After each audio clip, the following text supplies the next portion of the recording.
You good, Maverick? Go here. Welcome to podcast episode number 108. I thought I'd jump on and share a productivity tip. Avoid multitasking. When it comes to multitasking, I guess we often end up doing it because it kind of feels good. You get a lot of dopamine hits and things like that. But when it comes to productivity and also for other reasons, it's usually horrible. I'm not an expert at this at all. I've heard it recommended by a bunch of different people over the years, and Tim Ferriss also mentioned it in his book, The 4 Hour Work Week, where he shares a lot of productivity tips. Before I guess before I talk about how negative multitasking is, I should mention the exception.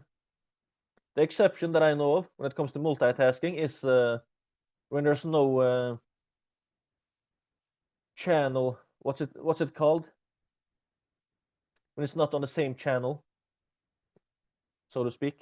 For example, you can multitask if you are sitting on a lawnmower, mowing the grass in your lawn in your backyard. Can you at the same time listen to an audiobook and do both things effectively?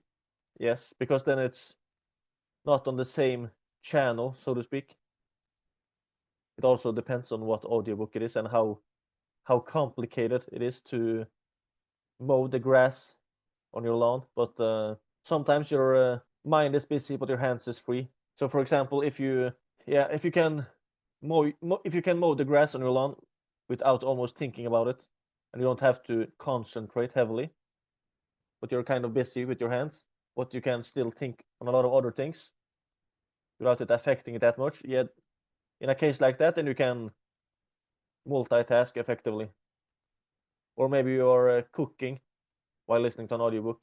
But even in those cases, it usually or oftentimes affect it somewhat. But yeah, other than those exceptions that are out there, usually I think multitasking is a horrible thing when it comes to effectiveness, and also for other reasons. Here's a few reasons why multitasking should be avoided. It reduces productivity. You know, Multitasking is kind of a lie in many ways because oftentimes it's not really multitasking, doing multiple tasks at the same time. Because oftentimes it's task switching. You're jumping from task to task, jumping in between four different tasks.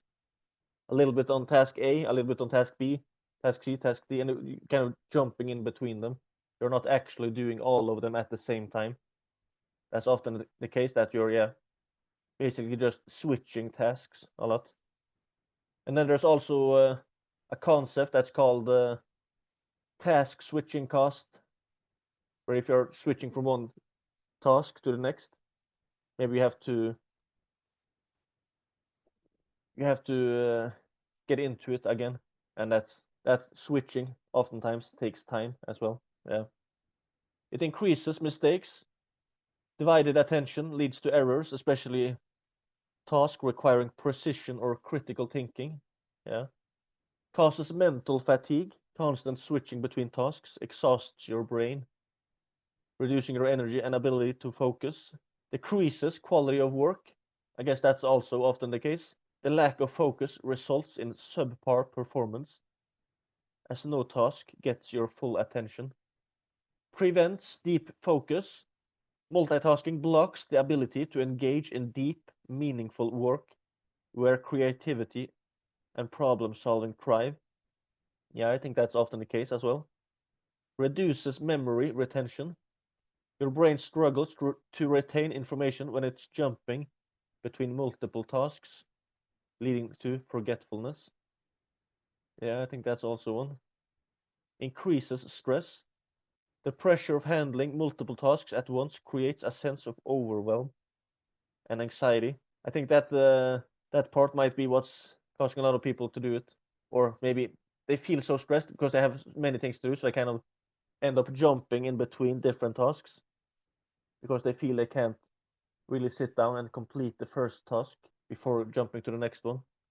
then they end up multitasking, trying to do several things at once at the same time, but end up actually using a lot more time in total. Limits satisfaction. Multitasking can limit satisfaction. This one I think is massive. Multitasking reduces the sense of accomplishment and fulfillment because tasks are completed poorly or left unfinished. I think that's a big one because if you finish a task, especially if it's an important task, you do it, you work on it focused, and you finish the task. It's like getting a surge of dopamine. It feels amazing. It's almost like you are, yeah, how should I describe it? It's almost like you're on a roll. If you can start the day with finishing one important task, it it's a really healthy way to get a dopamine hit.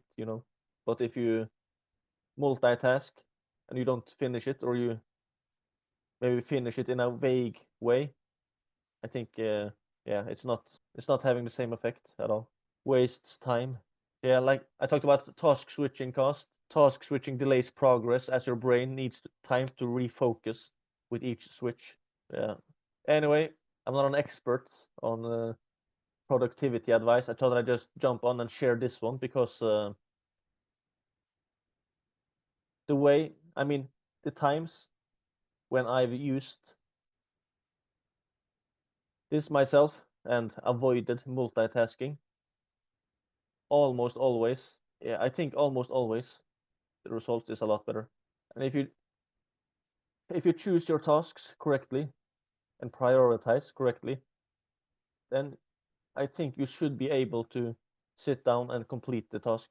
Because if it is the most important task, yeah, I guess then it's the most important one to do, and you shouldn't be multitasking and slowing yourself down. Anyway, by the way, if you want a lot more productivity advice, maybe you should check out the book The 4 Hour Work Week by Timothy Ferriss. A lot of nuggets in there.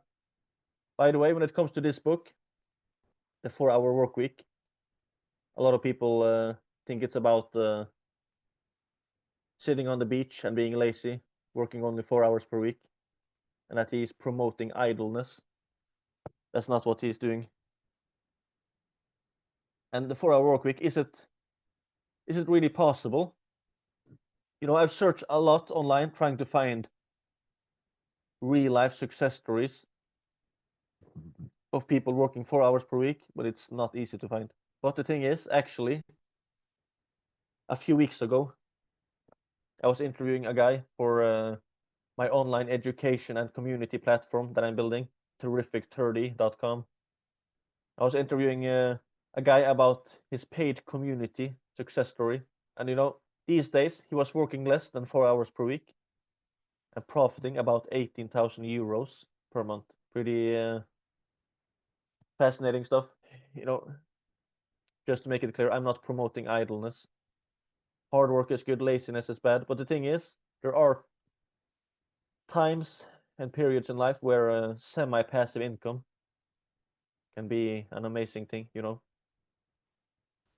And for him, in his case, his mom was sick.